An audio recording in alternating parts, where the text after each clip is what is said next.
Good evening students. Last class हम लोगों ने डिस्कस किया regarding few of the accounting terms जैसे कि assets, liabilities, capital, drawings and goods के बारे में। आज उसी टर्म्स के और भी आगे कुछ भाई बंधु लोग हैं, उन लोग के लिए भी हम लोगों को जानकारी हासिल करना पड़ेगा। उसमें से सबसे पहले आता है इनकम। इनकम एक नॉर्मल सा टर्म है जो कि नॉट ओनली इन बिजनेस, बाकी एस्पेक्ट्स ऑफ लाइफ में हम लोगों को बहुत बार मिला है। इनकम का मतलब होता है एनीथिंग गेन्ड, कुछ भी हम लोग गेन करें, कुछ भी हम लोगों को मिले, ठीक है, उसको हम लोग बोलते हैं उपार्जन, जिसको बोलता है, जिसको हम लोग बोलता है कि वी हैव रिसीव्ड समथिंग, ठीक है, तो उसको हम लोग इनकम बोलते हैं। बट हम लोग को शायद ये नहीं पता कि इनकम दो तरह का होता है। इनकम दो तरह का होता है, और एक होता है रेगुलर सोर्स ऑफ इनकम, एक होता है इरेगुलर सोर्स ऑफ इनकम। तो उसके बारे में हम लोग आज जानेंगे। जो रेगुलर सोर्स ऑफ इनकम होता है वी कॉल इट रेवेन्यू। अब रेगुलर सोर्स किसको बोला जाता है? रेगुलर सोर्स बेसिकली हम लोग बोलते हैं जिस तरह का बिजनेस हम लोग करता है, उससे जो मेरे को गेन होता है, उससे जो मेरे को इनकम होता है, उसको हम लोग रेवेन्यू बोलते हैं। फॉर एग्जाम्पल, आज मैं प्रोफेशनली एक टीचर हूँ, तो मैं जिस कॉलेज में पढ़ाता हूँ वहाँ से मुझे सैलरी मिलता है, तो वो सैलरी मेरे लिए हो जाएगा रेवेन्यू इनकम, क्योंकि वो रेगुलर बेसिस पे मिलता है, मेरे को हर महीने मेरे को मिलता है। अगर मेरा ग्रॉसरी शॉप है, अगर मैं बिजनेस कर रहा हूँ, अगर मेरा ग्रॉसरी शॉप है, तो ग्रॉसरी शॉप में यूजुअली हम लोग क्या चीज़ डील करता है? चावल, दाल, सब्जी, कभी कभार सब्जी, राइट। तो ये सब चीज़ जब हम लोग बेचते हैं और हम लोग को पैसा मिलता है उसके अगेंस्ट, सेल ऑफ गुड्स जिसको बोला जाता है, तो उसमें से जो इनकम आता है उस इनकम को हम लोग बोलते हैं रेवेन्यू इनकम, बिकॉज वो रेगुलर बेसिस पे हम लोग को मिलता है। फॉर एग्जाम्पल, हर दिन तुम लोग दुकान जाते हो, दुकान खोलते हो, दुकान खोल के सेल करते हो सब चीज़, तो सेल के अगेंस्ट जो इनकम आता है उसको हम लोग रेवेन्यू बोलेंगे, बिकॉज वो चीज़ हम लोगों को रेगुलर बेसिस पे मिलता है। सिमिलरली, अगर उसी ग्रॉसरी शॉप पे मेरा एक फर्नीचर था, जो फर्नीचर मैंने खरीदा था फॉर डिस्प्लेइंग समथिंग, ठीक है, हम लोग डिस्प्ले में रखते हैं ना, बिस्किट वगैरह एक्सेट्रा एक्सेट्रा, वो एक शोकेस था मेरे पास, वो भी मैंने खरीदा था।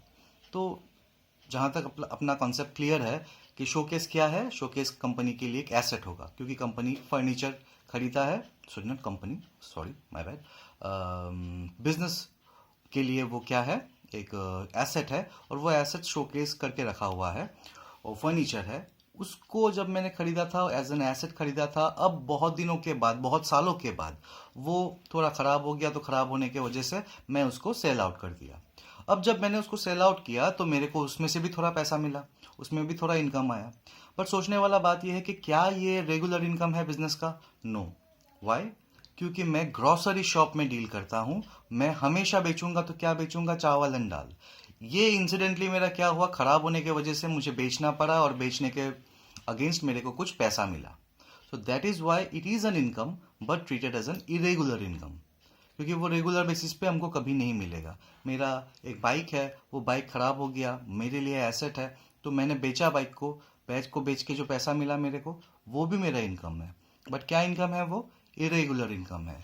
वेरस वही चीज़ जिस डीलर से मैंने खरीदा था, जो बाइक मेरा है, जो मैंने डीलर से खरीदा था, डीलर ने मेरे को बेचा था, तो वो डीलर के लिए भी इनकम है, क्योंकि डीलर ने सेल किया था मेरे को। लेकिन उस डीलर के लिए वो क्या इनकम बन गया? वो रेगुलर इनकम बन गया, क्योंकि उन लोग का काम ही है बाइक बेचना, राइट। तो हम लोग रिलेट कर सकते हैं इस तरह से कि हम लोग अगर एसेट बेचते हैं, अगर हम लोग एसेट बेचते हैं तो वो मेरा इरेगुलर इनकम आएगा, बिकॉज एसेट खरीदना भी इरेगुलरली होता है। सिमिलरली, अगर हम लोग गुड्स खरीदते हैं तो उसको रेगुलर बेसिस पे हम लोग खरीदते हैं। गुड्स मैंने सामान, याद है आपको? जो सामान मैं खरीदता हूँ बेचने के लिए, राइट, उसको बोलता है गुड्स। तो जब मैं गुड्स खरीदता हूँ तो वो मेरा रेगुलर बेसिस पे खरीदता हूँ, तो गुड्स जब बेचूंगा उससे जो इनकम आएगा वो भी रेगुलर बेसिस पे ही होगा। सो रेगुलर बेसिस पे जो भी इनकम मिलता है मेरे को, उसको हम लोग रेवेन्यू बोलते हैं, और इरेगुलर बेसिस पे जो भी इनकम आता है उसको हम लोग कैपिटल इनकम बोल सकते हैं, या सिर्फ इनकम भी बोल सकते हैं। तो income are of two types, regular and irregular. Regular income is known as revenue, and irregular income is known as capital income और इनकम, जस्ट इनकम, ठीक है। तो दो टर्म्स क्लियर हुआ, रेवेन्यू एंड इनकम। अभी इसका ही और एक चीज आता है, और एक तो पार्ट आता है अलग से, एक्सपेंस एंड एक्सपेंडिचर। ये भी रेगुलर इरेगुलर में ही आ जाता है। एक्सपेंस का जनरल मीनिंग होता है खर्चा। एक्सपेंस मीन्स खर्चा। अब खर्चा बोले तो दो तरह का होता है, फिर से, रेगुलर एंड इरेगुलर। रेगुलर खर्चा किसको बोलेगा? Expense means the cost of earnings revenues. अब रेवेन्यूज का टर्म इसीलिए मैंने पहले क्लियर कराया था आप लोगों को कि रेवेन्यू मतलब जो रेगुलर इनकम में रेगुलर बेसिस पे इनकम मिलता है। अब रेगुलर बेसिस पे इनकम करने के लिए रेगुलर बेसिस पे खर्चा भी करना पड़ेगा। आप लोग सेल कर पाओगे गुड्स कब? जब आप लोग खरीदोगे, उसके बाद ही ना सेल करोगे। तो जब हम लोग रेगुलर बेसिस पे खरीदता है कोई चीज, तो उसको हम लोग एक्सपेंस बोलता है। अब एक्सपेंस में क्या क्या कैटेगरी आता है, आप लोग दिन भर का हम एक एग्जाम्पल देता हूँ। सुबह उठा, उठने के बाद दुकान खोला, दुकान खोलने के साथ साथ मैं एक लाइट जलाता हूँ, फैन चलाता हूँ जाते ही। तो लाइट जलाता हूँ, फैन चलाता हूँ, तो इलेक्ट्रिसिटी बिल जो है वो एक्सपेंस है। वाई? बिकॉज वो रेगुलर बेसिस पे आता है, बिल हर महीने आता है। और ये मैं क्यों खर्चा कर रहा हूँ इसमें? लाइट नहीं जलाएगा, फैन नहीं चलाएगा तो कस्टमर्स लोग क्या देखेगा, क्या खरीदेगा? So that is why sale करने के लिए ही कर रहा हूँ। मेरे यहाँ पे रामू काका काम करते हैं एज अ स्टाफ, तो उनको सैलरी देना पड़ता है। उनको सैलरी मैं क्यों दे रहा हूँ? ताकि वो मेरे कस्टमर को सर्विस दे पाए और हम मेरा सेल में हेल्प करे, इन गुड्स मतलब सामान बिक्री करने में मेरे को हेल्प करे। तो अल्टीमेटली ये भी एक एक्सपेंस है, रेगुलर बेसिस पे होता है। सामान फिर मैं जाता हूँ, देखता हूँ दुकान में क्या क्या सामान है, कुछ कुछ सामान शॉर्ट गिरता है, वो सामान मैं बाजार से मतलब खरीदने जाता हूँ, मंगवाता हूँ। वो ठेला में आता है, रिक्शा में आता है, कभी कभार ट्रक में आता है बाहर से आने से, उसको बोलते हैं कैरिएज। तो कैरिएज भी एक्सपेंसेस है। फिर वो अगला हमको बिल भेजता है कि भैया इतना रुपए का सामान आया, तो मुझे वो खरीदना पड़ता है, जाके पेमेंट करना पड़ता है उनको जाके। तो वो खरीद के लाएगा तो ही ना बेचेगा। तो अल्टीमेटली वो भी खरीदना, जिसको बोलता है परचेज, परचेज करके लाना, हम परचेजिंग करता है, तो वो परचेजिंग हो गया मेरे लिए एक्सपेंस। तो एनीथिंग जब हम लोग सेल करने के लिए, इनकम करने के लिए रेगुलर बेसिस पे जो भी खर्चा करता है उसको बोलता है expense. And expenditure is can be said as cost of acquiring an asset. Asset खरीदने को बोलता है एक्सपेंडिचर, क्योंकि वो इरेगुलर बेसिस पे होता है।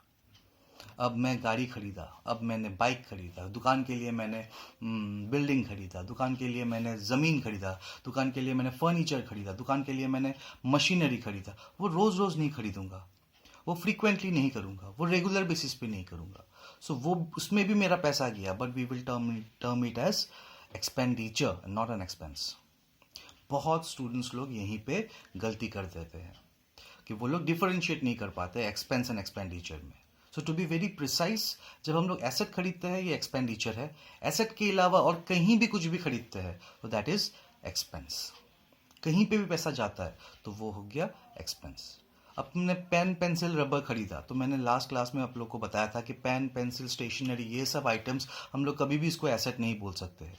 तो उसमें जो खर्चा होता है वो हो जाएगा आपका एक्सपेंस। और जो एसेट खरीदने में बड़ा अमाउंट में खर्चा होता है वो होता है एक्सपेंडिचर। तो इसको वापस से तुम लोग अगर आप लोग अगर आप वापस से इसको रेगुलर एंड इरेगुलर बेसिस पे एलोकेट करना चाहो तो यू कर सकते हो कि कैपिटल एक्सपेंडिचर और रेवेन्यू एक्सपेंसेस या फिर रेवेन्यू एक्सपेंडिचर।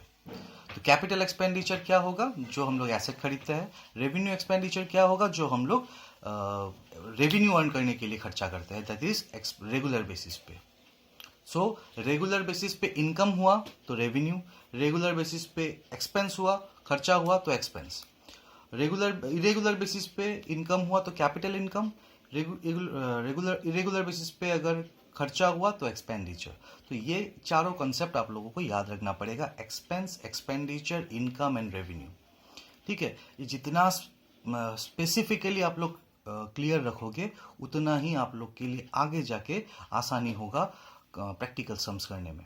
मैंने अभी तक जितने भी क्लासेस करवाए हैं वो सारे चीज़ प्रैक्टिकल्स में आगे जाके आप लोगों को काम आएगा अगर आप लोग का क्लियर है तो ये बेसिक्स बहुत ही ज़्यादा इम्पोर्टेंट है जिस पे मैं एम्फेसिस कर रहा हूँ, ठीक है। नहीं तो मैं हम लोग डायरेक्ट प्रैक्टिकल स्टार्ट कर सकते हैं जो कि बाकी बहुत सारे इंस्टीट्यूशंस में किया जाता है, बट यहाँ पे ही लोग मार खा जाते हैं क्योंकि बच्चे लोग कंफ्यूज हो जाते हैं कि किसको क्या करे। अब यही चीज़ जब मैं एक प्रैक्टिकल सम्स में समझाऊंगा तो आपका ध्यान बढ़ जाएगा कि मैं सम समझूँ या बेसिक समझूँ, क्या याद रखूं। तो इसीलिए ये सब याद रखना, किसी किसी को थोड़ा सा बोरिंग भी लग रहा होगा कि क्या सीख रहा है हम लोग, कोई इंटरेस्टिंग नहीं है। Practical sums are going to be very interesting, but उसके लिए समझना बहुत ज़रूरी होगा और यही चीज़ अभी हम लोग करता है।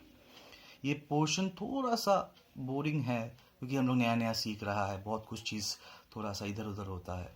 सो मैं कोशिश कर रहा हूँ कि जहाँ तक हो सके आपको डे टू डे आप लोग का नज़र में जो आए वो एग्जांपल्स दे पाऊँ। मैं कुछ बड़ा ह्यूज मैं कुछ नहीं बोल रहा हूँ जो कि बड़ा बिजनेस में होता है जो नॉर्मली हम लोग को दिखता नहीं है, बट मैं इसलिए इसको मिनिमाइज़ करके छोटा में आप लोग को समझाने का कोशिश कर रहा हूँ। तो इनकम क्या होता है, इनकम कुछ भी एक ऐसा है गेन है, कुछ भी गेन जो हम लोग को इरेगुलर बेसिस पे मिलता है, ठीक है। रेवेन्यू क्या होता है, रेवेन्यू वो होता है जो हम लोग को रेगुलर बेसिस पे मिलता है। रेवेन्यू इनकम करने के लिए जो हम लोग रेगुलरली खर्चा करते हैं, छोटा मोटा खर्चा करते हैं, बार बार करते हैं, उसको एक्सपेंस बोला जाता है। और जो हम लोग बड़ा एक्सपेंस करते हैं इरेगुलर बेसिस पे उसको हम लोग एक्सपेंडिचर बोलते हैं। तो गुड्स एंड एसेट्स में भी इन दोनों कॉन्सेप्ट में गुड्स एंड एसेट्स का भी बहुत बड़ा हाथ है। कैसे? गुड्स खरीदा एक्सपेंस, गुड्स बेचा इनकम रेगुलर, क्योंकि गुड्स रेगुलर बेसिस पे खरीदता है बेचता है। एसेट खरीदा एक्सपेंडिचर, एसेट बेचा इनकम कैपिटल इनकम, क्योंकि ये रेगुलर बेसिस पे होता है। तो इसी तरह आप लोग याद रख पाओगे कि expense and expenditure, income and revenue में क्या डिफरेंस है। इसके अलावा जो गुड्स टर्म था उसके हिसाब से और दो टर्म हम लोग को नया मिलता है, परचेज एंड सेल। अब आप लोग एक गुड्स खरीदो, सामान खरीदो। व्हेन आई से गुड्स, दिमाग में ये चलना चाहिए कि बिजनेस पर्पस के लिए, बेचने के लिए खरीदता है। तो when we purchase goods, it is called purchase, Purchase, and when we sell goods it is known as sales, Sales. Purchase is an expense, sales is an income, revenue. अब उसी चीज को याद रखने के लिए आप लोगों को जानना पड़ेगा कि कैश में खरीद रहा है या क्रेडिट में खरीद रहा है। आप लोग कैश में खरीदो चाहे क्रेडिट में खरीदो, doesn't matter, it is purchase, it is an expense, ठीक है। तो यहाँ पे किसी किसी का क्वेश्चन ये होगा कि सर हम लोग अगर क्रेडिट में खरीदते हैं तो पैसा तो नहीं देते हैं। तो यहाँ पे मैं आप लोगों को और एक कंसेप्ट देना चाहता हूँ, ठीक है। उस कंसेप्ट में हम लोग को बोला जाता है accrual basis of concept, accrual basis of transaction में। एक्रूअल कंसेप्ट क्या बोलता है कि आप लोग चाहे कैश में खरीदो चाहे क्रेडिट में खरीदो, चाहे आप लोग आज पैसा दो या ना दो, हम लोग हमेशा उसको एक्सपेंस ही मानता है क्योंकि कल होने से भी पैसा देना पड़ेगा, राइट। तो दैट इज वाई अकाउंट्स बोलता है, अकाउंटेंसी का रूल प्रिंसिपल्स बोलता है कि कोई भी खर्चे को खर्चा ही मानो, इरेस्पेक्टिव ऑफ द पेमेंट, पैसा दिया है कि नहीं दिया है, ठीक है। सो अगर आप लोग कैश में खरीद रहे हो then it is also purchase. आप लोग क्रेडिट में खरीद रहे हो then also it is called purchase. तो परचेज एंड सेल, आप लोग कैश में सेल कर रहे हो देन इट्स अ सेल। आप लोग अगर क्रेडिट में सेल कर रहे हो तो भी वो सेल्स ही होगा, इरेस्पेक्टिव ऑफ कैश, पैसा का कोई लेन देन यहाँ पे नहीं है। हाँ, अगर आप लोग कैश में बेच रहे हो तो पैसा आएगा। अगर आप लोग क्रेडिट में बेच रहे हो तो जिस इंसान को बेच रहे हो उसका नाम लिखोगे। वो क्यों लिखोगे, शायद आप लोग को बताया गया है कि क्रेडिट ट्रांजैक्शन में नाम लिखना पड़ता है।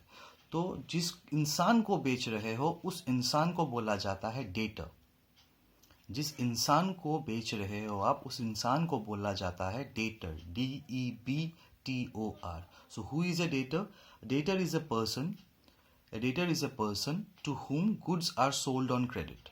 A debtor is a person to whom goods are sold on credit. हम लोग जिसको क्रेडिट में सेल करते हैं उस इंसान को बोलता है डेटर। इसका और एक डेफिनेशन बोल सकता है कि जिस इंसान से मुझे पैसा मिलना बाकी है, जिस इंसान से मैं पैसा पाऊंगा इन फ्यूचर, जिस मिलेगा in future, it is known as debtor. That person is known as debtor.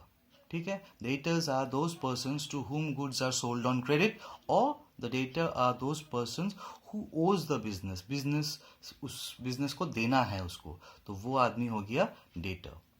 तो अगर हम लोग क्रेडिट में बेचते हैं तो हम लोग क्रेडिट में तो खरीद भी सकते हैं। तो हम लोग क्रेडिट में अगर खरीदे भी तो भी एक्रूअल बेसिस कंसेप्ट में बोलता है कि खरीदा तो है तो इट्स ए खर्चा, चाहे तुम पैसा दो ना दो, देना तो पड़ेगा भाई, तो इट्स ए खर्चा। तो अगर आप खर्चा में मानते हो तो that is also a purchase account. But जिस इंसान से आपने खरीदा है, since it is a credit transaction, तो उस इंसान का नाम लिखोगे आप, तो उसको देना है पैसा, वो इंसान आपके लिए है क्रेडिटर। CREDITOR। ठीक है, तो who is a creditor? A creditor is a person to from whom goods are purchased on credit. A creditor is a person from whom goods are purchased on credit. उसको पैसा देना है। ठीक है, तो मैं आज का क्लास आप लोगों के लिए बहुत इंपॉर्टेंट क्लास इसीलिए है क्योंकि आज का क्लास बहुत ही कंफ्यूजिंग है, सब कुछ रिलेटेड है, तो आप लोगों को क्लियरिफिकेशन बहुत ज़रूरी है। हम लोगों ने अभी तक 6 टर्म डिस्कस किया है 16 मिनट में। वो 6 टर्म्स क्या क्या है? Income, revenue, expense, expenditure, debtor, creditor. बहुत रिलेटेड टर्म्स है। आप लोग इस वीडियो को देखो, वापस देखो, कुछ डाउट्स होगा वापस पूछना। फिर भी मैं छोटा सा रिकैप दे रहा हूँ। हम लोग रेगुलर बेसिस पे इनकम करते हैं तो ये रेवेन्यू है, जैसे कि सेल ऑफ गुड्स, सेल्स। हम लोग रेगुलर बेसिस पे खर्चा करते हैं, that is purchase, salary, carriage, electricity, जो भी हम लोग करते हैं रेगुलर बेसिस पे, वो हो गया हम लोग का एक्सपेंस, ताकि हम लोग इनकम कर पाए। इनकम करने से पहले जो खर्चा करते हैं उसको बोलता है एक्सपेंस। इरेगुलर बेसिस पे कोई एसेट खरीदते हैं तो उसको एक्सपेंडिचर बोलता है, क्योंकि वो खर्चा है लेकिन वो कभी कभार होता है। एंड इरेगुलर बेसिस पे इनकम करते हैं, जैसे कोई एसेट बेचता है हम लोग, एसेट कोई, तो वो इरेगुलर बेसिस पे बेचता है तो इनकम भी इरेगुलर ही आता है, तो दैट इज वाई इसको कैपिटल इनकम बोला जाता है। ठीक है, फिर हम लोगों ने सीखा purchase and sale. Purchase means purchase of goods irrespective of cash. आप लोग पैसा दे के खरीदो या बाकी में खरीदो, ये हमेशा खर्चा ही होगा, ये परचेज ही होगा। आप लोग पैसा दे लेके बेचो या क्रेडिट में बेचो, वो आपके लिए हमेशा इनकम ही होगा, दैट इज सेल्स। फिर हम लोगों ने सीखा डेटर एंड क्रेडिटर।